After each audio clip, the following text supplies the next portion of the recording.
All right, we're going to go ahead and get started. Good afternoon and welcome.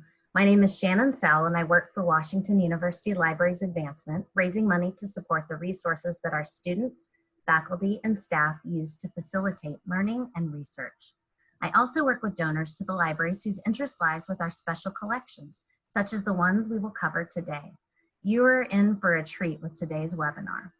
Before we begin, I'd like to go over some Zoom housekeeping. As everyone entered the webinar, you will note that microphones are muted and your video cameras are turned off.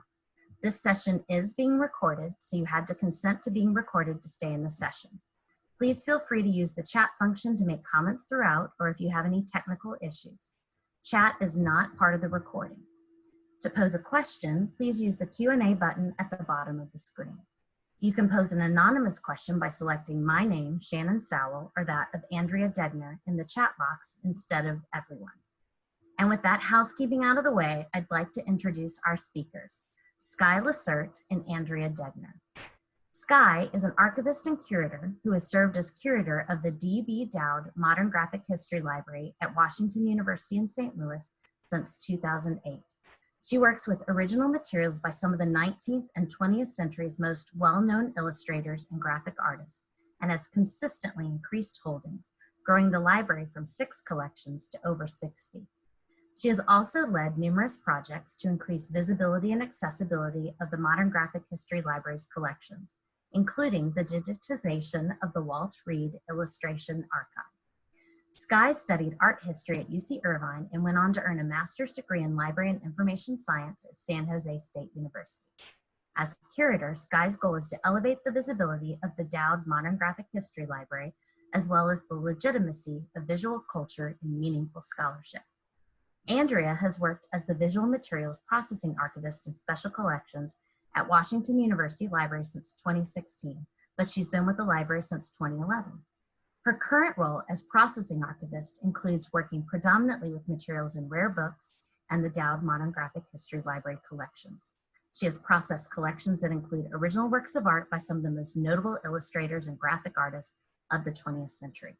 She also works largely with periodicals and tear sheets, in addition to other mass-produced reproductions of illustrated works. Some of Andrea's most recent projects involve providing access to digital materials, in addition to making both recent and established collections visible and accessible. She earned a Bachelor's degree of Arts degree from Illinois State University in 2009 and went on to earn an MFA in Visual Art from Washington University. Andrea earned her Master of Library and Information Science degree from the University of Missouri in 2016. Andrea will moderate our Q&A.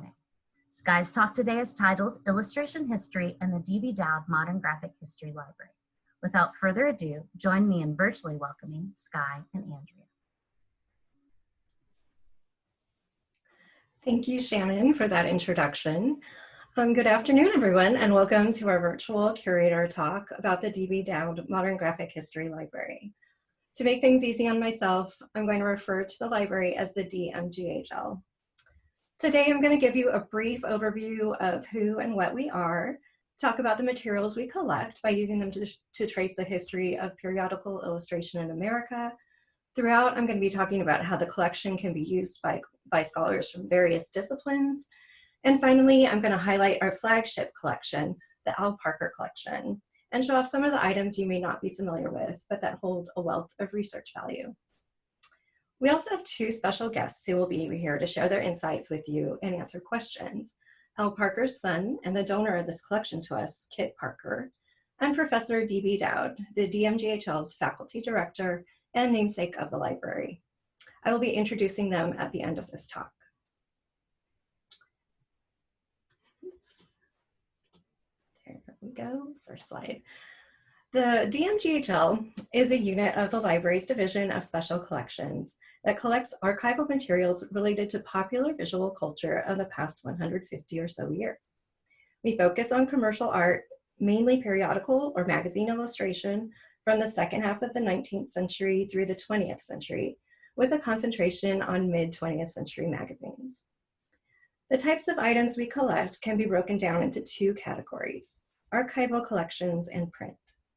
Archival collections consist of materials related to the individuals or groups involved with the creation of mass-produced visual materials, such as illustrators, art directors, animators, and scholars.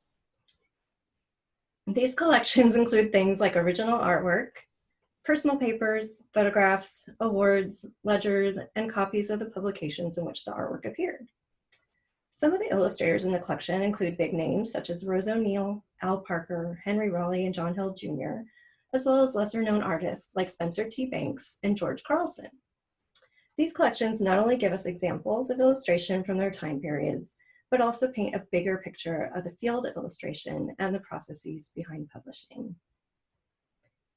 These archival collections are preserved, rehoused, cataloged, and stored in secure, environmentally stable conditions, securing them in mats as seen on this screen, in oversized flat file drawers, in boxes on shelves, and in movable art racks.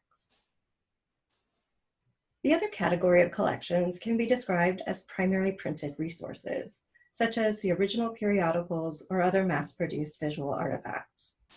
These include popular illustrated magazines like The Delineator, Holiday, and Judge. Our collection holds thousands of titles of magazines and newspapers, and over 250,000 magazine tear sheets dating all the way back to the 1850s. This category also includes comic books and pulps, from obscure titles featuring African-American protagonists to mainstream superhero comics from the Gold and Silver Ages, to underground and indie comics of the later 20th century, and pulp paperback novels popular in mid-century. We also have significant poster collections, which tend to have themes focused on political issues, such as the Seymour Quast poster collection and the Lewis and Jody Atkin family collection of World War I posters. For today's talk, I'm going to focus on periodical illustration. More and more researchers are beginning to realize how much we can learn from art that was widely distributed and used to speak to the masses. How stories are illustrated, how people are depicted, even artistic styles can tell us so much about a certain time period. Some of the richest materials, research-wise, are the collections related to periodical illustration and production, focusing not only on printing and publishing history, but on content and significance. Therefore, the collection is not only useful to art historians or graphic artists, we hope it'll be used for serious study of American culture and society. The old saying, "You can't judge a book by its cover," may apply to books, but it doesn't apply to magazines. Modern magazines caught on early that cover illustrations are what draw in the public and sell magazines. You can see that here from two magazine covers published just 6 years apart, Scribner's of 1876 on the left and The Century of 1882. From this point forward, publishers used graphic cover illustrations to draw in the viewer and increase sales. Much of what was printed on the cover had little, if anything, to do with the contents of the magazine. And if one magazine sold, it would mean that more would be sold if they stayed consistent with the buyer's expectations. It was also important for magazines and not books, since magazines are published daily, weekly, etc. on a regular basis.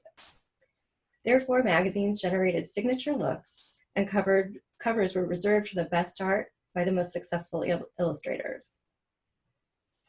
We can trace a brief history of illustrated magazines by going through items from the collection. This will be a very non-exhaustive history, and I'll be leaving out a lot of important information just because it would be impossible to cover everything. But hopefully it'll give you an idea of the scope and significance of the collection. Illustrated magazines started popping up in the 1800s due to advances in printing, and they caught on. These early illustrations were seen inside the magazines, as we just learned that cover pictures appeared later in the 19th century.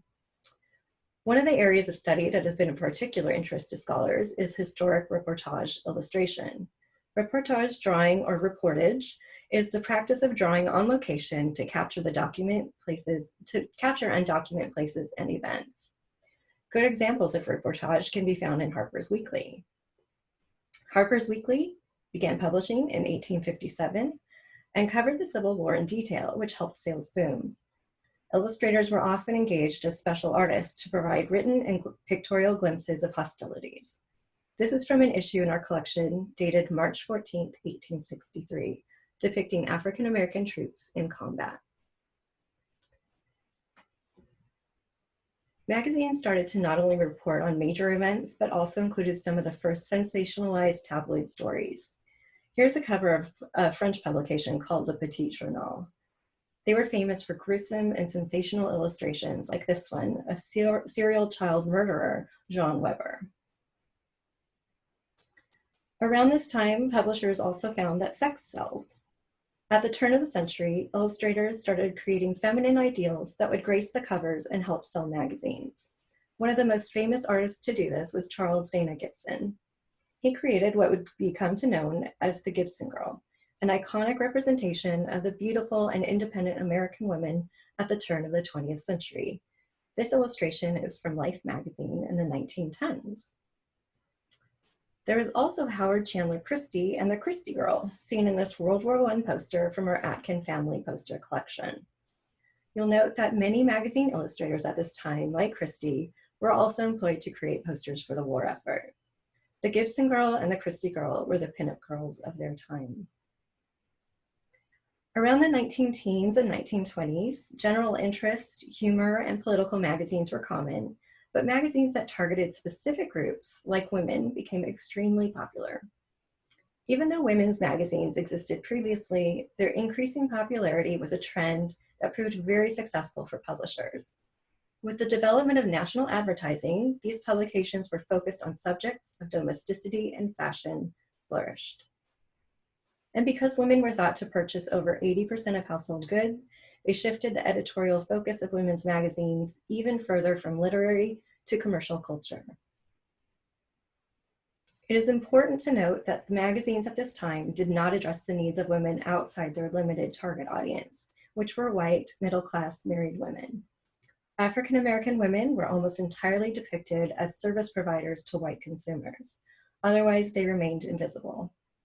Marginalized communities were ignored by advertising agencies and magazines, even though they were reading and purchasing just as much as white women. The magazines were generally conservative regarding women's issues like education and employment. Housewives and mothers were more prevalent than women with outside interests. However, depictions of women were also appealing to the lifestyle and image that women were aspiring to achieve outside the home. After World War II, the family became a central theme in society, and therefore the magazines the public bought. This is when the famous illustrator Norman Rockwell's art became the standard representation of the American family. His covers for the Saturday Evening Post are some of the most well-known illustrations ever. This is an example of a tear sheet from our Walt Reed Illustration Archive, of which over 150,000 digital images are publicly available for viewing. Not far behind Rockwell in popularity and productivity was Al Parker, an alum of WashU and the illustrator whose collection launched the DMGHL. Rockwell was a fan of Parker and even wrote a fan letter to him in 1948. There are, in fact, many fan letters from other illustrators, authors, and the general public in the archive. More on Parker and his collection later. Around this time, men's magazines started to pop up too. With the end of World War II and just a few years later, the Korean War, the return of soldiers to the US created a market for popular literature that focused on heroism, masculinity, and adventure. A new genre of magazines appeared for male readers that exploited the lingering national anxiety about foreign enemies and the desire to defeat them. During the 1960s and 70s, as middle-class women joined the workforce and increasingly became active in the public sphere, the focus in men's magazines drifted away from war and adventure and shifted to personal development, relationships, and sex. Articles focused on self-improvement, instructing men on how to succeed professionally, as well as with the opposite sex. Magazine illustrations of this era showcased the artistic avant-garde, presenting complex information in an adventurous yet accessible way. Echoing the abstract expressionism of the 1950s and 60s, the artwork was unconventional and expressionistic and celebrated individualism. The precursor to Playboy magazine, Esquire became a favorite among male students and young professionals. It would feature racy cartoons that would continue to be popular in later men's magazines, like this from our Walt Reed Illustration Archive by E. Sims Campbell, one of the very few Black illustrators working in mainstream publications at the time. The 1960s, which was the peak of Esquire's popularity, saw the magazine become more radical and take new risks, reflecting the changing values and interests of its readers. Artwork featured in the magazine during this period echoed this transformation and was fittingly innovative. It was in the 1950s that major women's and general interest magazines began to turn away from cover illustration. Photography started to dominate, such as in this Ladies' Home Journal in our collection from 1953. Therefore, illustration had to change, just like the world was changing. New illustration became the norm, which was a journalistic approach to illustration, and magazines were becoming more socially conscious. Artists like Robert Weaver returned to the reportage drawing of earlier wartime artists.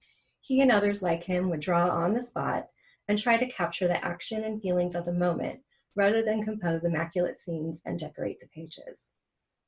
In the years to come, illustrators were employed less and less as the focus turned to new media. The greats like Al Parker continued to work for smaller publications like Boy's Life and TV Guide. That's not to say that illustration is something of the past. It is still alive and well and evolving with the times. However, this is where I'm going to end this conversation and focus on the Al Parker collection. Alfred Charles Parker was born in St. Louis, Missouri in 1906 and studied here at Washington University's School of Fine Arts from 1923 to 1928. During his time at WashU, he worked for the yearbook committee on creating illustrations for the book sections, as well as illustrated for the student magazine called The Dirge. These images come from our university archives and shows the connection between Al Parker and WashU and how our history enhances his story. After graduating, Parker opened a local advertising agency with fellow students and began working for national magazines. In 1930, he won a competition for his cover illustration for House Beautiful, pictured here. His career took off and he started working for many mainstream publications like Collier's, Women's Home Companion, and Ladies' Home Journal. The collection consists of dozens of original illustrations that appeared in these magazines and are among the most popular pieces in our collection. Parker's work was innovative and detailed, as you can see from his use of various media, like the collage technique in the bottom right-hand corner, and attention to props and to expressions. During this time, Parker traveled to New York often and kept up correspondence with his wife back home, Evelyn, also known as Sweetheart, Angel, Honey Love, Darling Angel, Lovable Doll, Baby Doll, Sweet, and Sugar Sweet Honey Angel Faced Love Child, and letters continued throughout their lives. Here is a handmade birthday card from Al to Evelyn that reads, "Sweetest flower of them all." There are quite a few letters in the collection that not only give you a glimpse into the relationship between the Parkers, but also help construct events in his professional life. The Parkers moved to New York in 1935, and in December of 1938, Parker began a series of 50 magazine cover illustrations over a 13-year period depicting the hugely popular mother and daughter characters for the Ladies' Home Journal. The entire series told a story of an idealized American family through wartime and the baby boom. In his depiction of a mother and her daughter, who appears as a miniaturized self, Parker's images present an idyllic relationship that served as a model for women and girls. The series was so popular that fans would write letters to Ladies' Home Journal to ask questions about the family and follow their story.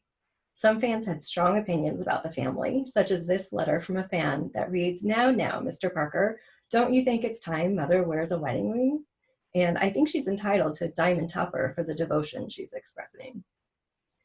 Parker was illustrating for countless other magazines at this time, including Cosmopolitan, Good Housekeeping, McCall's, and the Saturday Evening Post, constantly experimenting with different styles and media to stay competitive in his field.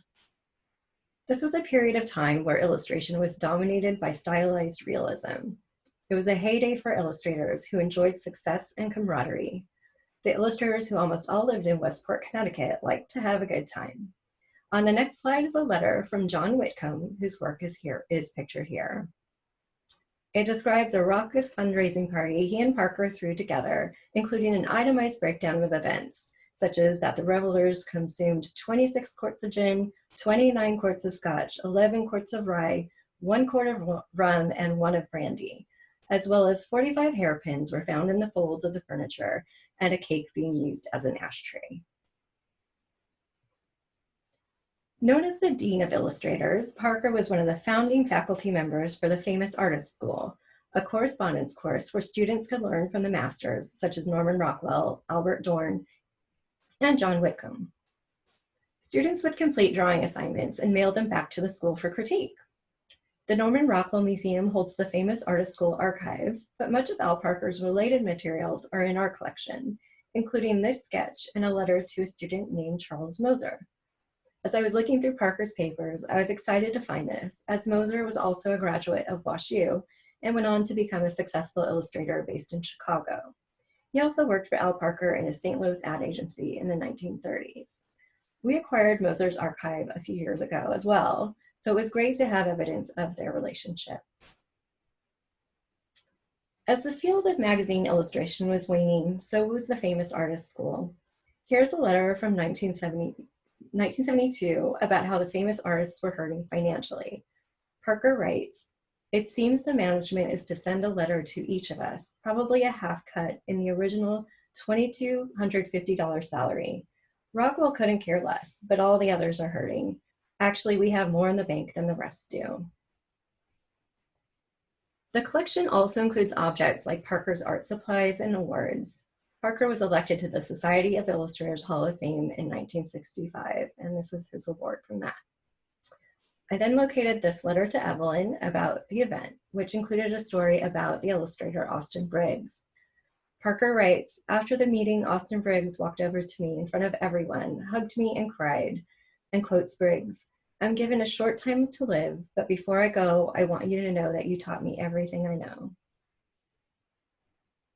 The Al Parker collection is extensive and includes so much more than what we've seen here today. For example, there are materials related to Al Parker's son and his film distribution business, Kit Parker Films, including this catalog illustrated by his father. We are so lucky and honored to have Kit here with us today. Not only is Kit responsible for Washington University hosting the Al Parker collection, but he has worked in motion picture distribution through his own company, Kit Parker Films, for 50 years. I'm also going to introduce Douglas B. Dowd. D.B. Dowd writes, lectures, and curates exhibitions on the history of illustration and cartooning. Dowd is a professor of art and American culture studies at Washington University in St. Louis, where he teaches in the MFA in illustration and visual culture degree program. He also serves as the faculty director of the D.B. Dowd Modern Graphic History Library, which was renamed in his honor in 2016. Welcome, Kit and Doug. Greetings. Hi. Are we all here? You there, Kit?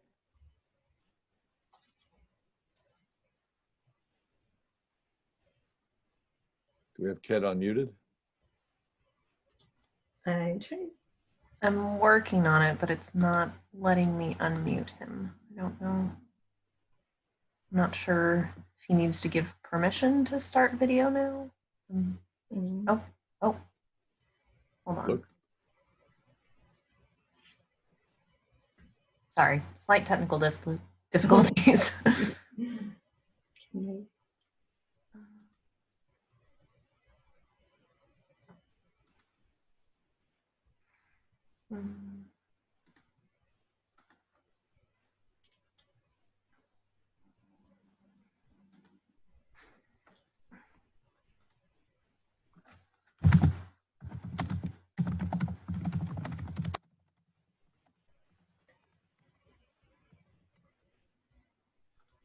Well, while we wait, maybe Doug, can you talk to us about how the collection came to be? Sure. Okay. Sure. It was, I think it was in 1999, we meaning actually Jeff Pike, who was the dean of the School of Art at that time, got a call from Kit saying, I have this garage full of my dad's stuff, and we're moving, and the time has finally come to figure out what to do about this. And so we had a quick conversation with the library. I had a great relationship with the library.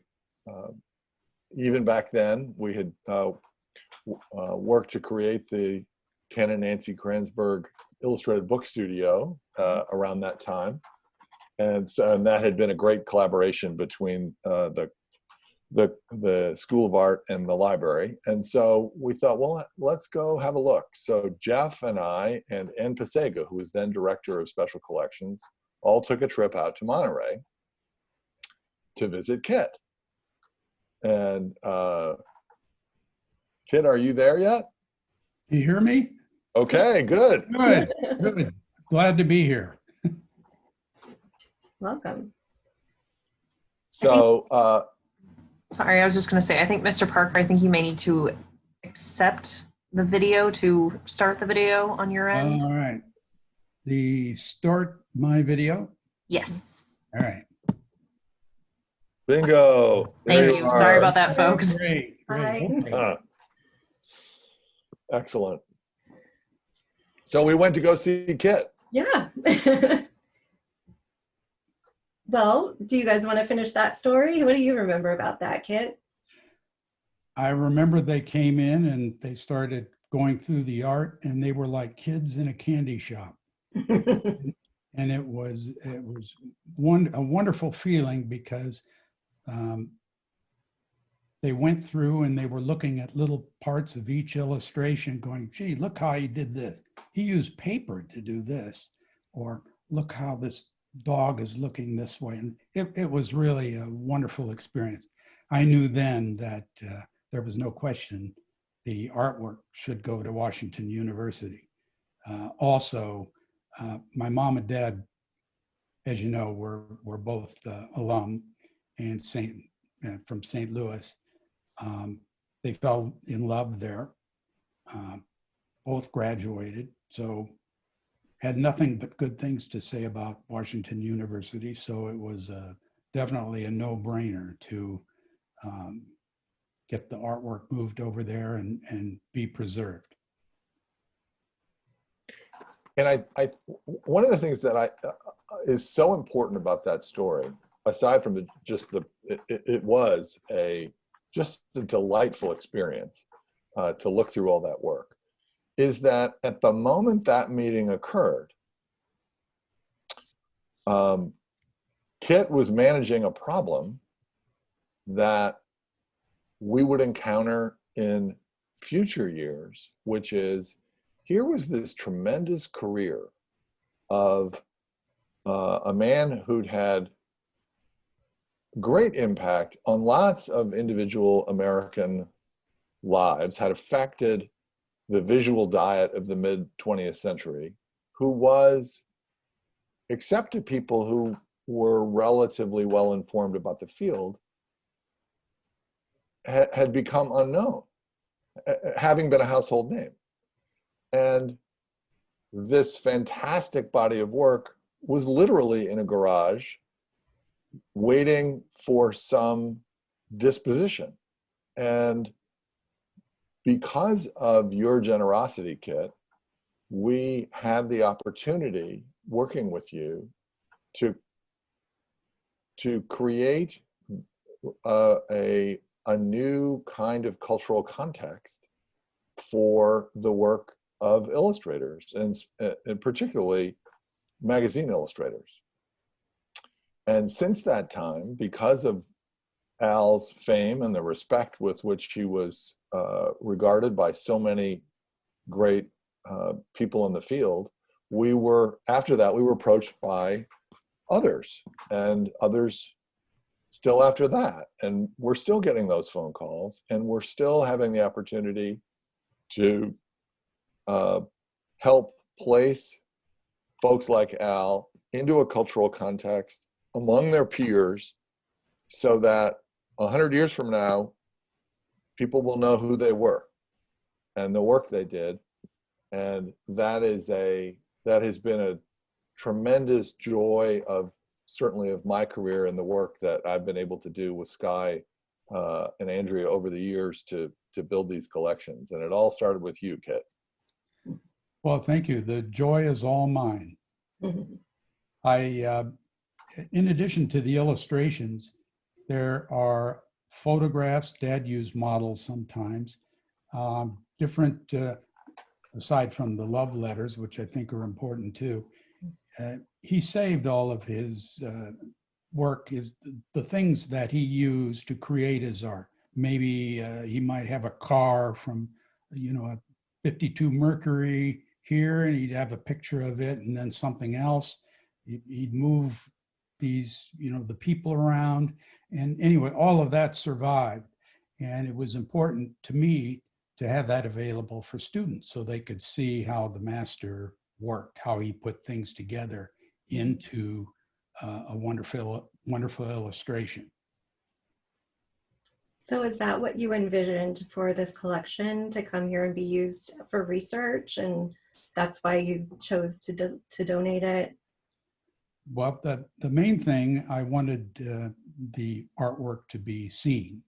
Mhm. And then number two, I was thinking of it, as I said, more from an educational perspective. You really can, you can really see how the man worked, how his eye looked at things and was able to create something out of nothing. He was remarkable.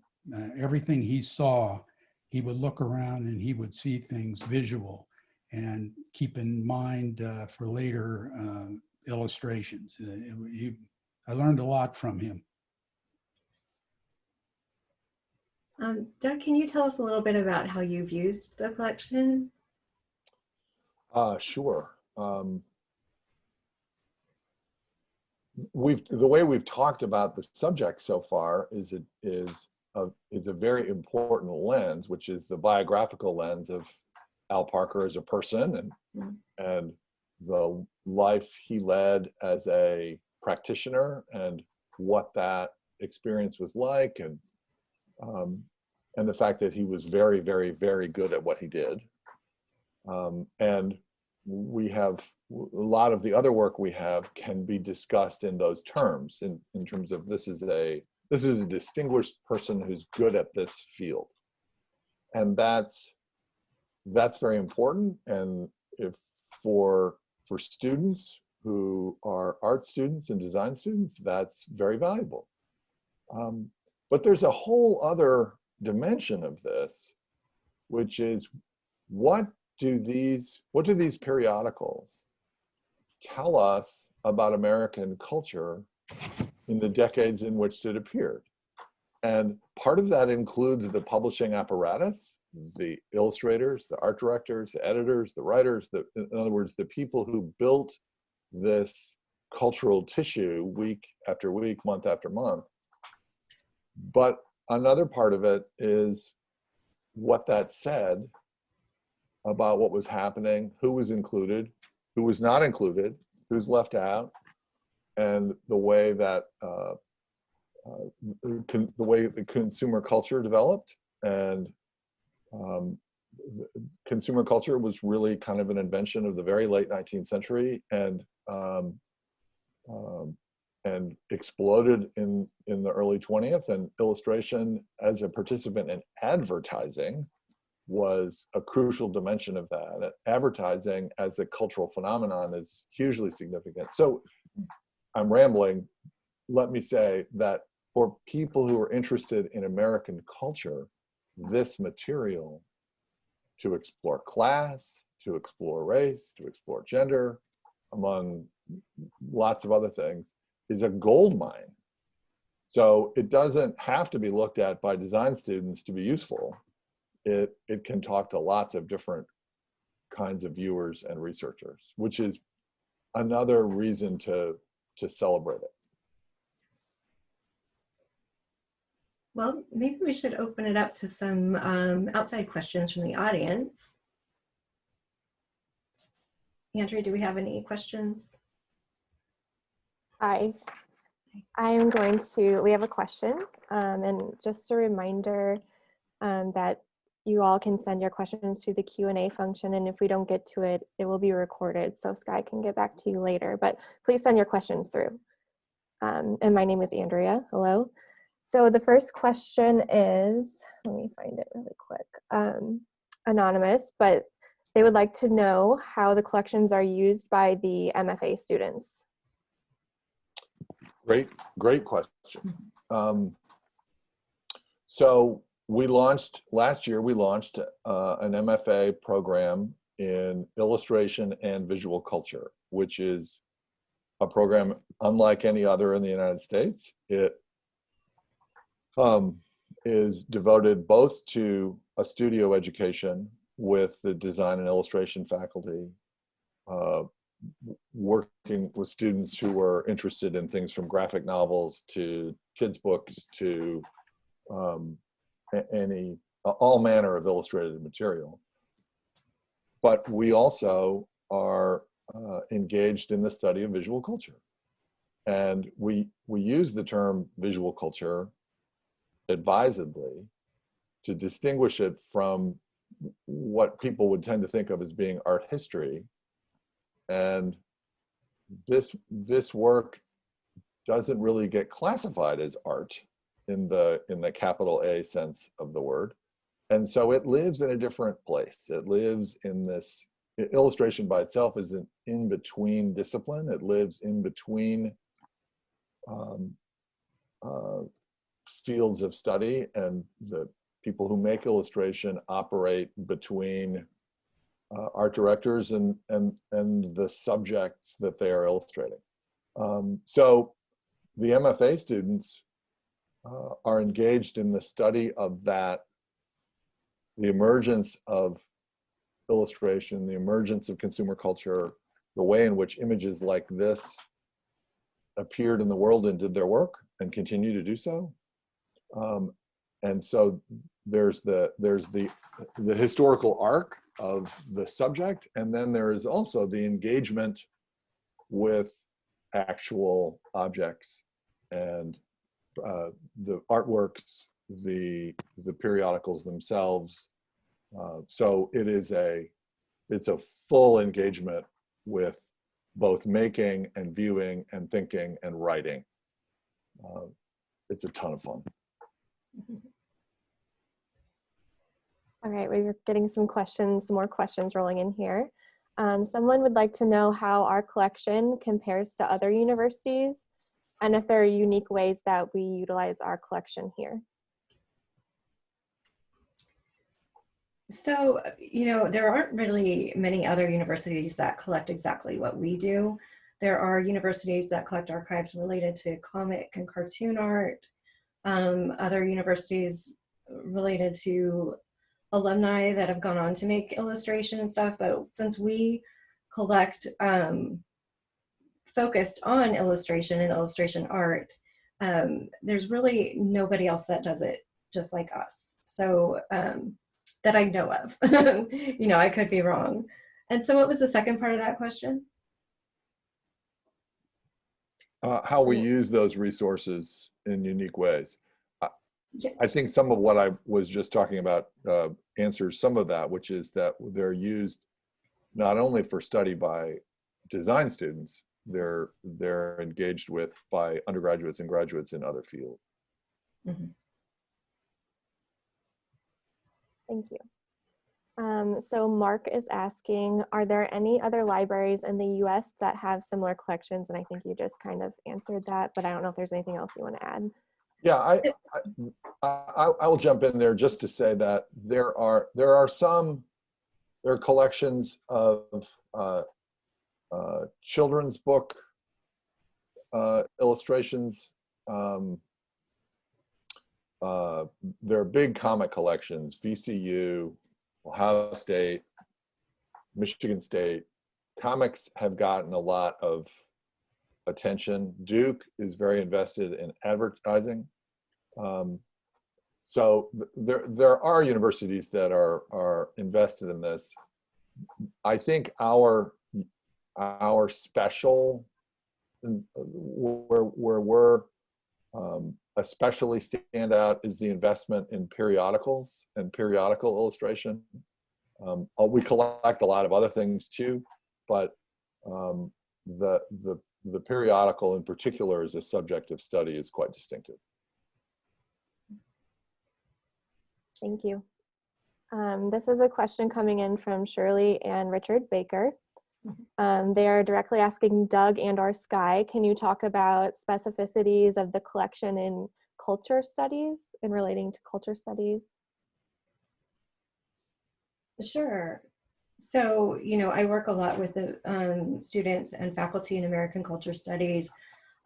Mostly what they're looking at are things related to material culture, consumer culture. So a lot of times they're going to use the periodicals to study a certain era. And so they might look up advertisements in an era to look at what household items were used, the way different people were depicted in certain times, learning about places and, you know, where public spaces were popular. So they're not only looking at the art, but they are looking at the art in ways that help them analyze certain places and times and people, but not necessarily looking at how things were made or drawn the way the art students are. Did you want to add to that, Doug? Yeah, I would say specifically, I mean, let's just talk about race. We, a few years back, acquired a collection connected to the brand of Aunt Jemima. Aunt Jemima has been in the news this summer. She finally was retired in the aftermath of the killing of George Floyd. And we have the A.B. Frost painting, which is about yay big, from 1890. That was the original branding representation of Aunt Jemima, and we have some advertising matter connected to that. We have a number of cream of wheat. We have original cream of wheat illustrations and also extensive tear sheets. So what about that? I mean, in both of those cases, Jemima and Rastus, who was the name of the chef, the fictional chef for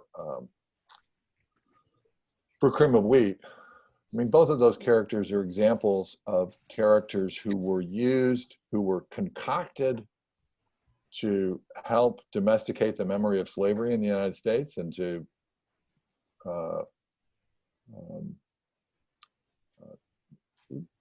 come up with a way to kind of retroactively justify the old racial order, which at that time was shifting with the Great Migration. It's a very dynamic landscape. But just engaging with those materials and having to think hard about them it can be a very powerful experience. I feel like I need to acknowledge our questioners, Shirley and Richard. It's delightful that you're here, and Shirley, you were a massively important figure, both in the establishment of the Nancy Kransberg Illustrated Book Studio and taking the Al Parker collection. So you are an honored character in this story. Mm-hmm. And I also want to say that Nancy and Ken's participation in this story only grows over time, and it was because of their extraordinary generosity that the MGHL was endowed, and still, to my undying mystification, has my name on it, and that's purely a function of Ken and Nancy. So we have benefited from very wise and visionary leadership in several different respects. All right, so we have another question from Peggy that's kind of coming off of what you're just talking about, Doug, and she is specifically asking, Doug, you talked about who is included and who is excluded. What efforts is the university taking to include people who were traditionally marginalized and not part of the national scene? Well, I'm going to just take a quick response at this, and because I think Skye is in the better position to answer this in terms of library resources. But I can tell you that we are actively we look to collect the work of illustrators of color and women as a prime collecting priority now, and that has been true for many years, and that so we've made great progress there, and I'll let Skye take it from there. But yeah, as Doug just mentioned, we're active in searching out, trying to find not only who was working at the time and discovering who those people are, but also discovering where their collections are.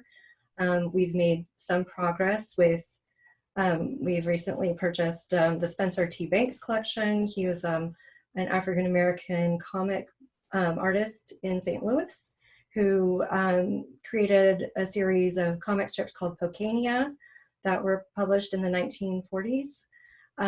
So we have his collection now. So we're just trying to find more invisible artists, I guess you can call it, because they were erased from history, but we're hoping to kind of unearth those people and speak for them, and make sure that their work is valued and saved for future generations to research. Especially, not just Black illustrators, but any type of marginalized community and women illustrators as well. Because illustration was such an kind of invisible field to begin with, a lot of times things weren't saved. If people were working, their materials were discarded and forgotten. So it's kind of an extra layer of difficulty to try to find the illustrators that were working, but that's what we're here for, and that's what we're trying to do. Skye, I have another question for you. It's from an anonymous attendee. They would like to know what is available to be viewed by the public, and in parentheses they say alums. Sure. Well, we are open to the public, to everyone, except for right now. We are not open to the public, but we are still serving the public with digitized materials and virtual reference. So anyone can contact me if they would like to see some of the collections. We also have, like I said, 150,000 tear sheets that are publicly available, and that's in ArtStore. So artstor.org. You can go there and look up the Washington University collections and view images of tear sheets there. But otherwise, anything you'd like to see, you can contact me and I would help you look at it. One of the things that I just want to jump in to say that, because of COVID, everything is more complicated, and this work was experienced most often sitting in people's laps in their homes. And so the domestic setting of sitting with a magazine and reading a story and looking at the pictures is part of that, a core part of that experience. And so one of the things that we really emphasize is the artifactuality of the material, both the original artwork, but arguably you could say that original is a misnomer for the artwork. The artwork is really a pre-component to the core activity, which is reading the printed matter, right? So it's hard now to stress the objectness of these things, and so there are limitations to being with JPEGs, but in a pinch they do just fine.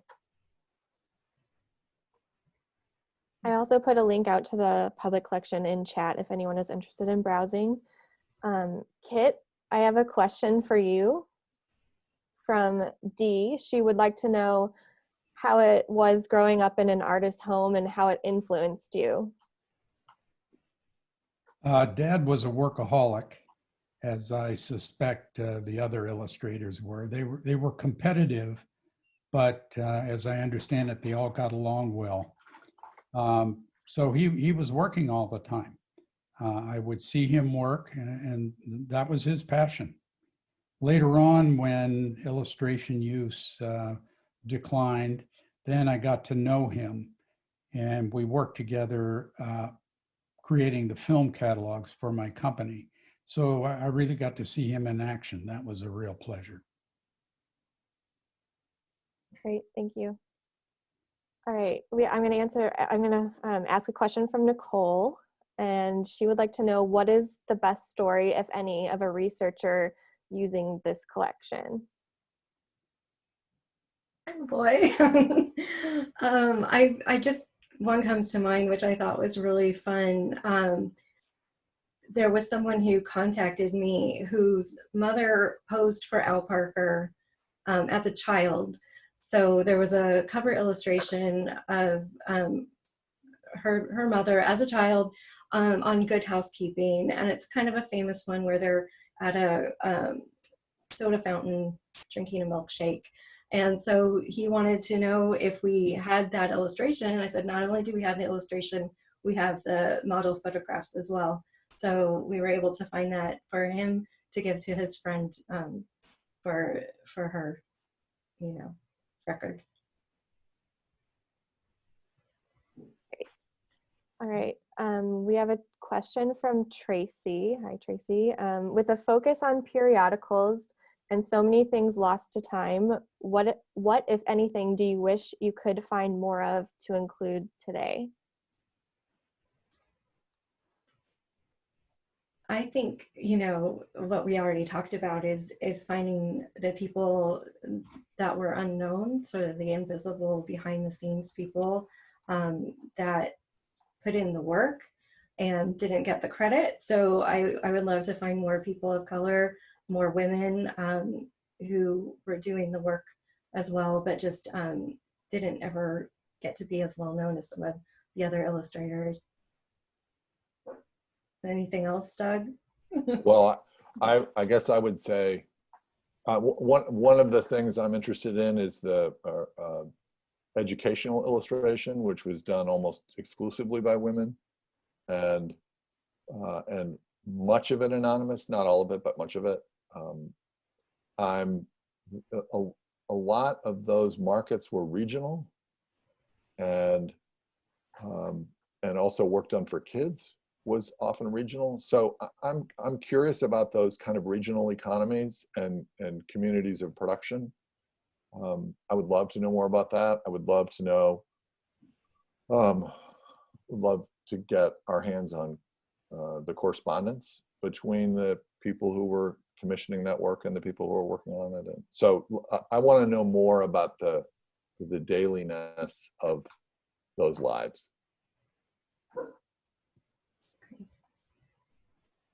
All right, we've got another question here for Kit, and then I'm going to call for one more question after this, and we're going to have to wrap up. So Kit, an anonymous attendee would like to know if any of your 8mm family films are included in the archive at Washington University. They are. Dad took hours and hours and hours of home movies. Of course, they were all perfectly composed and steady and all that. And I donated those as well. I wanted to add something to your earlier question about growing up with Dad.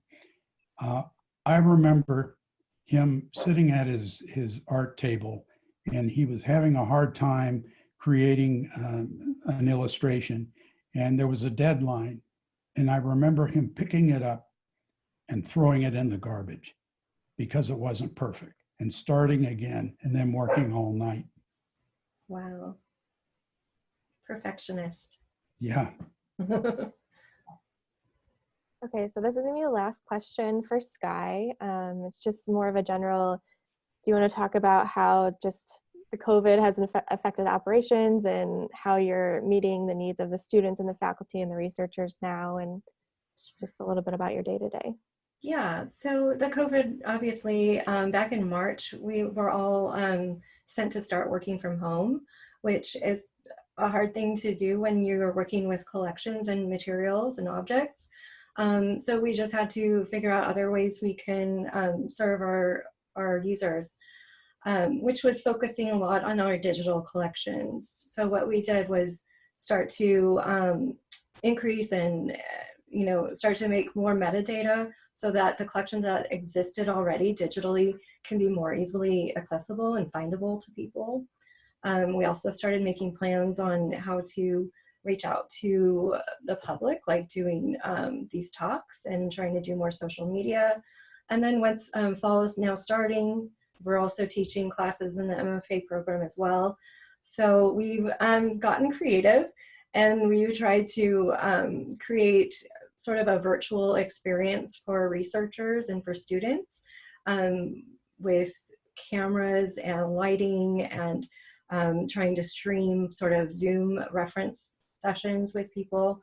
So we're still trying to figure it out, but I'm trying to make it like almost as close to in person as possible until hopefully we can open our doors for researchers again.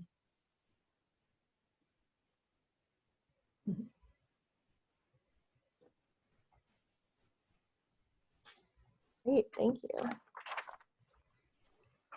Is that the last question? Yes, I believe so. Yes, that's the last question. All right. Well, I just want to say thank you all so much for the great questions and for participating today. Special thanks to Kit Parker. Without him and his father's collection, the Modern Graphic History Library would just not be what it is today. Thank you also to Professor Dowd for coming in. Also, the collection wouldn't be what it is today without him. I'd also like to thank all of those of you who support the libraries and our collections with your own financial resources. We really appreciate your support. And finally, I'm just going to put up one more slide that shows some of our events in September that I hope I will all see you at. And let me just go ahead and share that. And there it goes. Thank you so much and have a good evening.